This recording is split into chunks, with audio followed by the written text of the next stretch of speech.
கர்த்தருடைய பரிசுத்த நாமத்துக்கு ஸ்தோத்திரம். கர்த்தர் நல்லவர். நீதிமொழிகள் 27ஆம் அதிகாரம் 5-6 வசனங்கள். இயேசுவின் நாமம் மட்டுமே மகிமைப்படுவதாக. மறைவான சிநேகத்தை பார்க்கிலும் வெளிப்படையான கடிந்து கொள்ளுதல் நல்லது. சிநேகிதன் அடிக்கும் அடிகள் உண்மையானவைகள், சத்துரு இடும் முத்தங்களோ வஞ்சனையுள்ளவைகள். மறைவான சிநேகத்தை பார்க்கிலும் வெளிப்படையான கடிந்து கொள்ளுதல் நல்லது.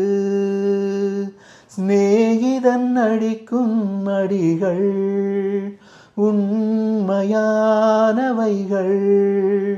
சத்துரு இடும் முத்தங்களோ வஞ்சனையுள்ளவைகள். கர்த்தர் நல்லவர்.